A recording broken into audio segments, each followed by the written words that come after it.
আমার আরেকটি ভ্লগে সকলকে স্বাগতম। রাত দুটোয় ভজ স্টেশনে নেমে আমরা এখন আসাম নাগাল্যান্ড বর্ডার নামতলার দিকে যাচ্ছি। এখানে একটা অটো পেয়ে গেলাম।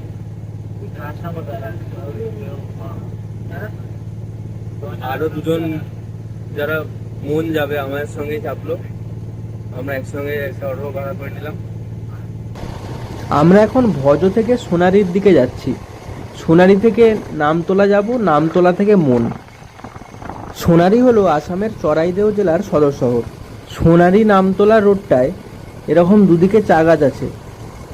এখন মাঝরাত, আমরা চা বাগানের ভিতর দিয়ে যাচ্ছি, যা যতটা দেখা যাচ্ছে ওই অটোর আলোতেই।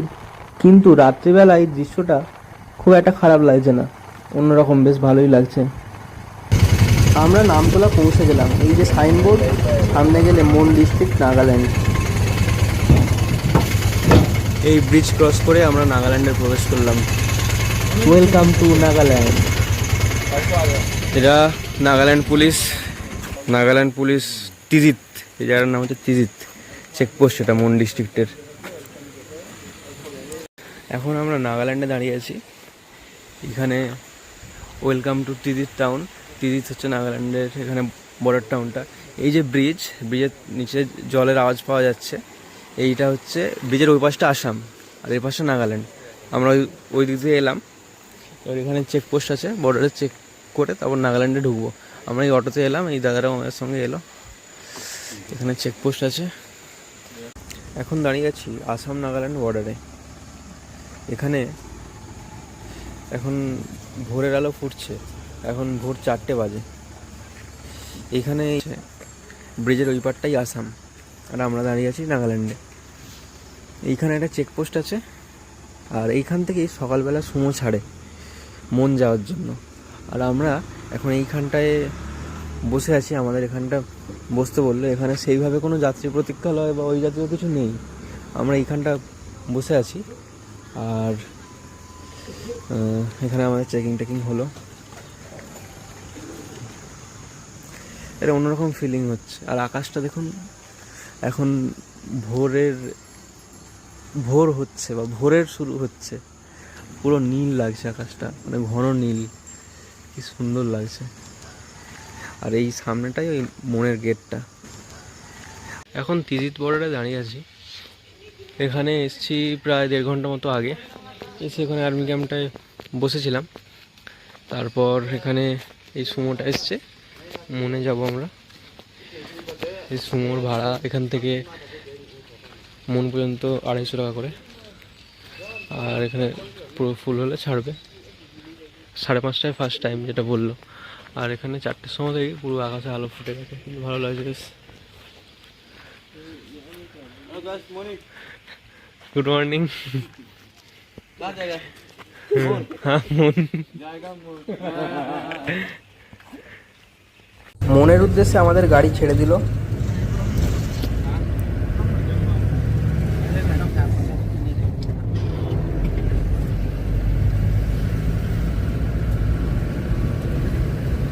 থেকে আমাদের গাড়ি ছেড়ে দিল। আমরা এখন রওনা দিয়েছি মনের দিকে।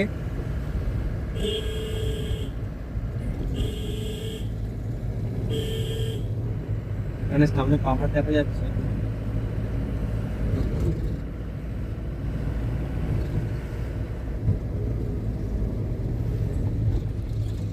আমার পাশে প্রদীপ।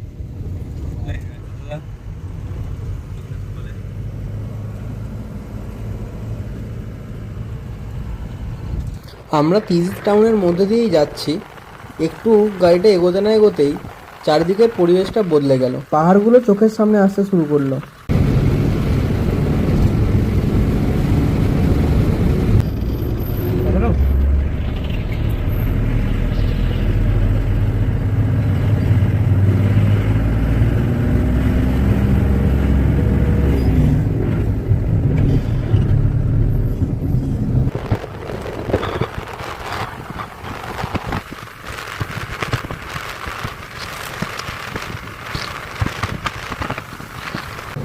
এইগুলো হলো ট্র্যাডিশনাল কন্যাক ঘর। আমরা তিজিত ছেড়ে পাহাড়ে উঠতে না উঠতে এগুলো দেখতে পাচ্ছি। এখনো আরো কত চমক বাকি আছে।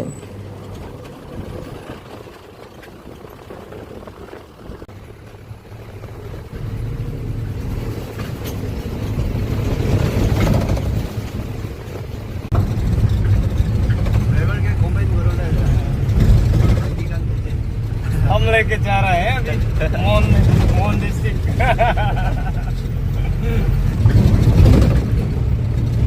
তিনি হলেন আমাদের ড্রাইভার ততুয়াং কোনে। এনার সঙ্গে যেতে যেতে বেশ ভালোই গল্প হচ্ছে, বেশ হাসি খুশি মানুষ, বেশ ভালোই লাগছে, বিভিন্ন রকম কথা টথা হচ্ছে।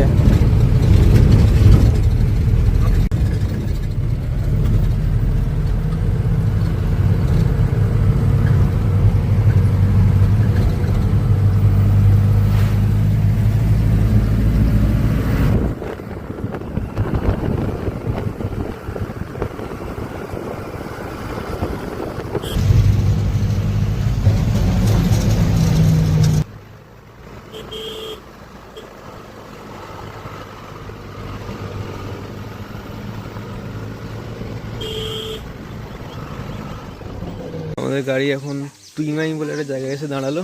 এখানে কিছু দোকান আছে। এখানে দোকানে যেটা দেখছি শশাগুলো বিশাল বড় বড় সাইজের। এখানে সব ঘরগুলো চালগুলো এরকম কি একটা পাতা দিয়ে করা। এইখানে একটা দোকানে দেখছি যে এগুলো কি ছোট ছোট বেগুন, তারপর কি বড় বড় শশা। এই ফলগুলোর নাম কি ব্লাব বললো। তারপর কি একটা শাক আছে। শশাগুলো মারাত্মক বড়। এই টাকাটা কি নতুন জিনিস দেখে মনে হচ্ছে, চিনি না। রসুন, আর এটা হচ্ছে নাগাল্যান্ডের স্পেশাল লঙ্কা। তুইমেইতে কিছুক্ষণ দাঁড়ানোর পরে আবার আমরা এগোতে শুরু করলাম।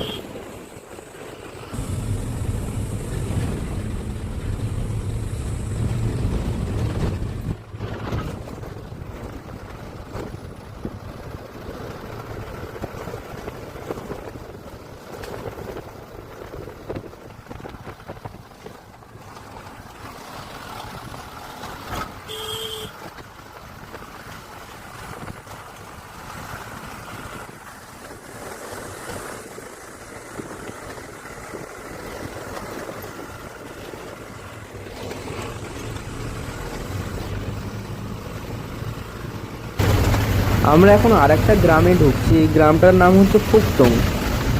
এইখানে ঢোকার মুখে এই রাস্তাটা একটু খারাপ। এখন ফুকতং গ্রামের মধ্যে দিয়ে যাচ্ছি, আর এখানে রাস্তার পাশে পাশে কিছু দোকান আছে। আমরা এতক্ষণ আসছিলাম, প্রায় রাস্তাটা জঙ্গল ছিল। এখান থেকে দূরের পাহাড়গুলো কি দারুণ লাগছে, আর তার সঙ্গে যে মেঘগুলো হয়ে আছে কি সুন্দর। এইখানকার ঘরবাড়িগুলোর গঠন, রাস্তার ধারে এরকম লাল লাল গাছগুলো, আর রাস্তার ধারে একটা বাঁশের বেড়া করা আছে অনেক জায়গায়, সেইগুলো একটা যেন আলাদাই সুন্দর লাগছে। কি সুন্দর ভালো লাগছে, মানে আলাদাই পুরো একদম।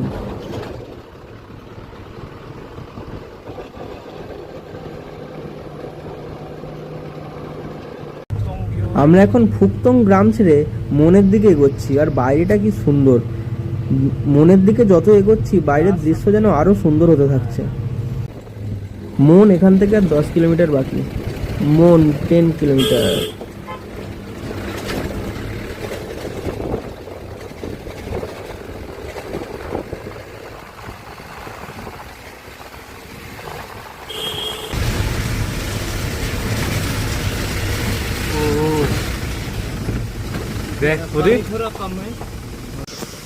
মন যেতে যেতে আমাদের ড্রাইভার দাদা একটা জায়গায় দাঁড় করালো, বললো এখানে ওয়াটারফল আছে। সেই ওয়াটারফলটা দেখো, হাইট সেই উপর থেকে পড়ছে এইখান দিকে, এত দারুণ লাগছে।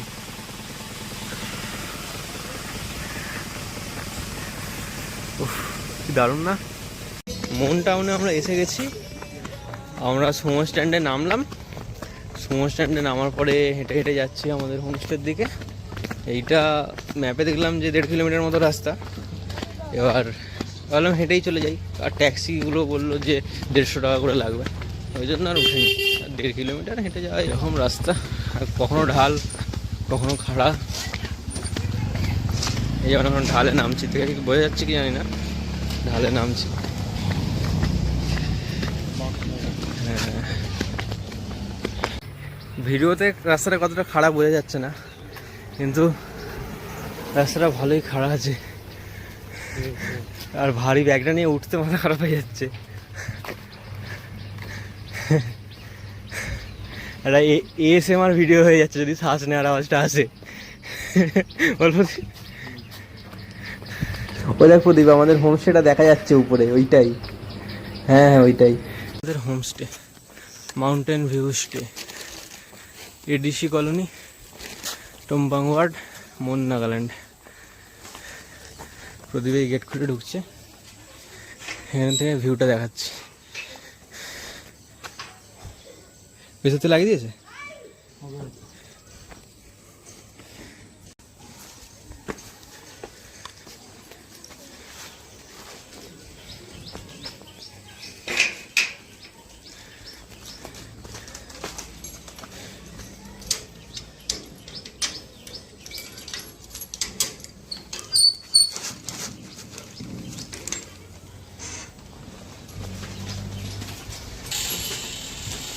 এটা হচ্ছে আমাদের হোমস্টে থেকে ভিউ। এইখানে কন্যাক ব্যাপটিস্ট চার্চটা রয়েছে, যেটা এশিয়ার সবথেকে বড় চার্চ। দারুণ ভিউ পাওয়া যাচ্ছে এদিক ওদিক।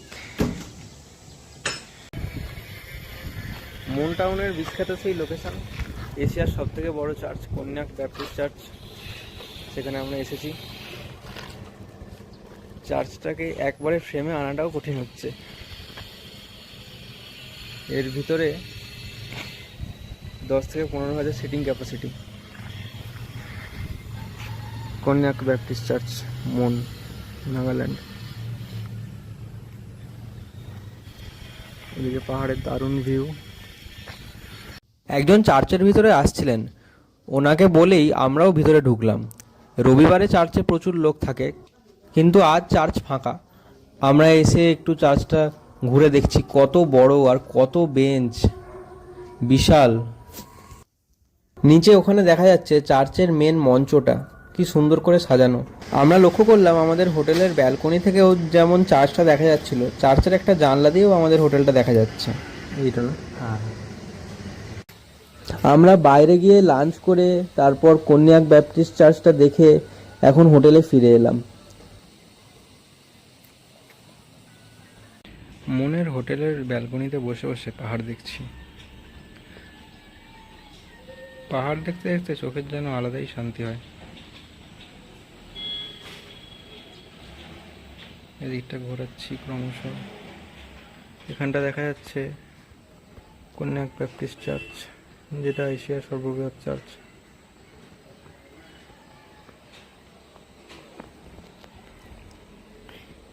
এই রুমটা আমাদের রুম, ওখানটা দিয়ে এন্ট্রান্স, এখানে ব্যালকনি পুরো, আর ব্যালকনি দিয়ে এরকম ভিউ পাওয়া যাচ্ছে। নাগাল্যান্ড ভ্রমণের এই পর্বটা এখানেই শেষ করলাম। আশা করি ভিডিওটা আপনাদের ভালো লেগেছে। লাইক করতে ভুলবেন না, আর চ্যানেলটিকে সাবস্ক্রাইব করে আমাদের ভার্চুয়াল পরিবারের অংশ হওয়ার জন্য অনুরোধ রইল। খুব তাড়াতাড়ি দেখা হবে পরবর্তী পর্বে।